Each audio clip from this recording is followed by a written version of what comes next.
Chef Maxwell's Kitchen is brought to you by the Virginia Farm Bureau, because agriculture matters.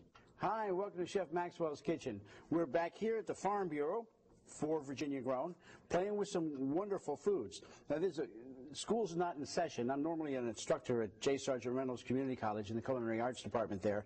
But school's out of session for the summer, and I've had a chance to wander around and visit a couple of farmers markets and see what's going on. We've got some wonderful stuff to play with right now.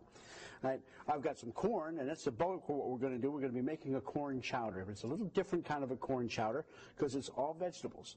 Now, I'm going to start some onions here.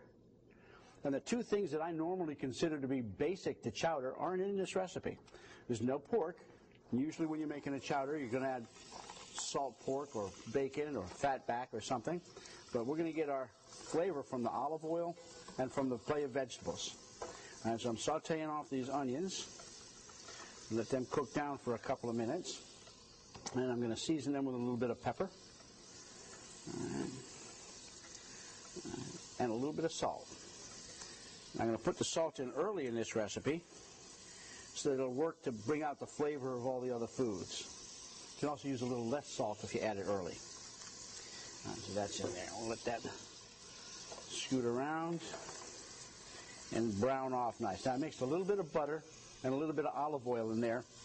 The olive oil for the flavor and the butter for the richness. And that's cooking nicely. Now we're going to add a little bit of white wine. Now this is a good Virginia Riesling.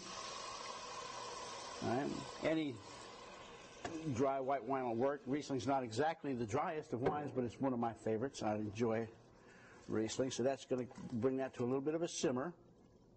And as soon as that simmers, we're going to add the corn. Some good, fresh Virginia corn. Wonderful, wonderful, wonderful stuff. Lots of corn. Like I said, it didn't have the two things that we almost always think of when we think of chowder.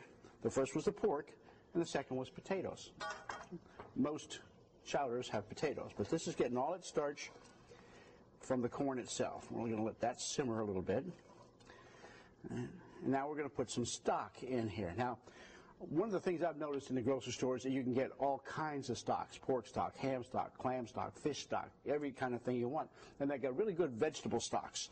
So we're going to add a little bit of vegetable stock here and let this simmer.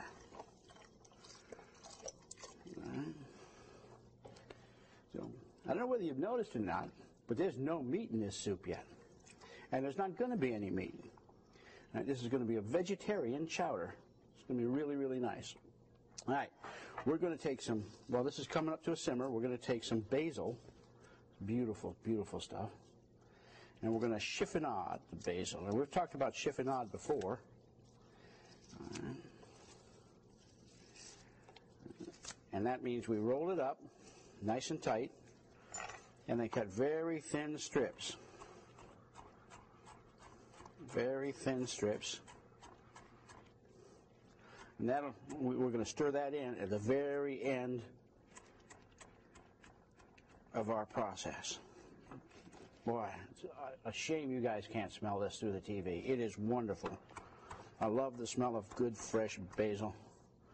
All right. This is working nice. All right. You see the steam coming off. Once it breaks a boil, which it's just done, we're going to add some heavy cream.